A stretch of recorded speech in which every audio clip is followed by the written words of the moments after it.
আসসালামু আলাইকুম। আরেকটি ভয়ঙ্কর ঘটনা ঘটেছে সেই আলোচিত মুরাদনগরে। সেখানে গণপিটুনিতে মা, ছেলে এবং মেয়ে নিহত। একই পরিবারের ৩ জন সদস্য নিহত হয়েছে। দর্শক কল্পনা করতে পারেন কত ভয়াবহ অবস্থা, এবং সেটি এমন না যে রাতের অন্ধকারে, সকালবেলায়, সকাল ৯টায়। আজকেই সকাল ৯টার দিকে উপজেলার বাঙ্গুরা বাজার থানার আকবপুর ইউনিয়নের কড়াইবাড়ি গ্রামে এই ঘটনা ঘটে। গণপিটুনিতে নিহতরা হচ্ছেন রোকসানা আক্তার রুবি, তার ছেলে রাসেল মিয়া এবং মেয়ে জোনাকি। আর এক মেয়ে রুমার অবস্থা আশঙ্কাজনক, তাকে হাসপাতালে নেওয়া হচ্ছে, অর্থাৎ সেও মারা যেতে পারে। বিষয়টি নিশ্চিত করেছেন বাঙ্গুরা বাজার থানার ওসি মাহফুজুর রহমান। তিনি বলেন, গ্রামবাসীরা অভিযোগ করেছেন নিহতরা দীর্ঘদিন ধরে মাদক চোরা কারবারের সঙ্গে জড়িত। আমরা ঘটনা তদন্ত করছি, পরে বিস্তারিত জানাবো। তিনি আরও বলেন, স্থানীয়রা গণপিটুনি দিয়ে তাদের হত্যা করেছেন। দর্শক, মর্মান্তিক, ভয়াবহ। এটা সভ্য যুগে, সভ্য দুনিয়ায়, যেখানে পুলিশ প্রশাসন বিচার সব আছে, সেটা কল্পনাও করা যায় না।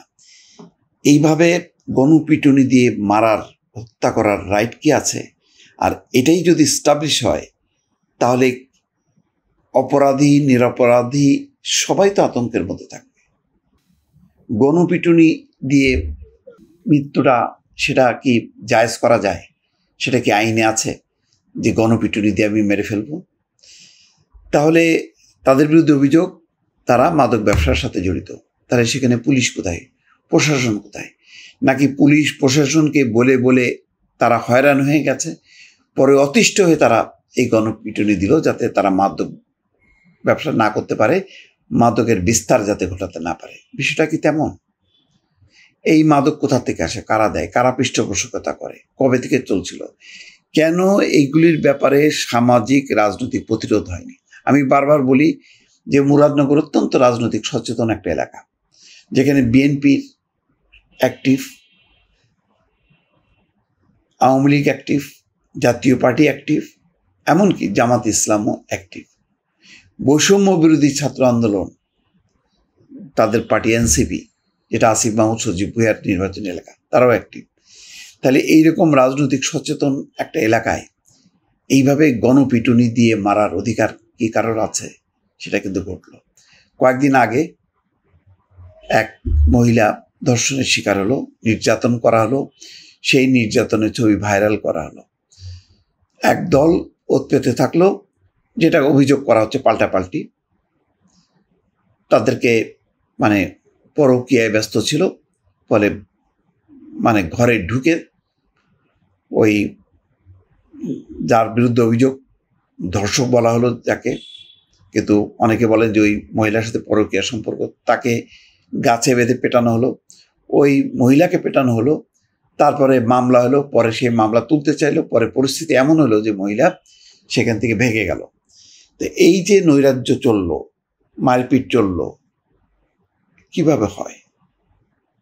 ওখানে ধর্ষণজনিত মামলা মোকদ্দমা, আর এটা হলো গণপিটুনিতে মাদক।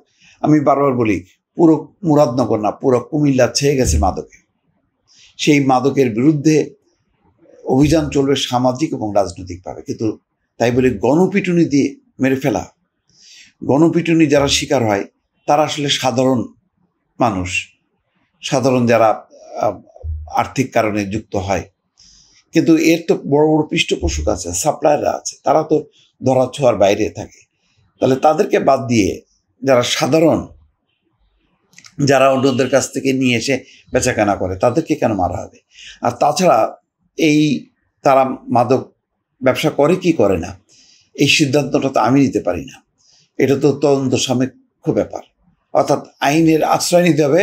আইন, পুলিশ, তারা এটা তদন্ত করে বিচার করে তার বিরুদ্ধে মামলা হবে এবং সেইভাবে তার শাস্তি হবে। কিন্তু আমি সেই শাস্তিটা নিজে মৃত্যুদণ্ড দিয়ে দেব, এটা চলতে পারে? এটা ভয়াবহ। কোনোভাবেই মব কালচার থামানো যাচ্ছে না। সেই পটিয়ায় মবের ধাক্কায় ওসি চলে যায়, মবের ধাক্কায় মুরাদনগরে প্রাণ চলে যাচ্ছে, এইভাবেই নৈরাজ্য চলতে থাকবে সমাজে। দর্শক, প্রশ্নটা রেখে গেলাম। বিদায় নিচ্ছি, ভালো থাকবেন। আল্লাহ হাফেজ।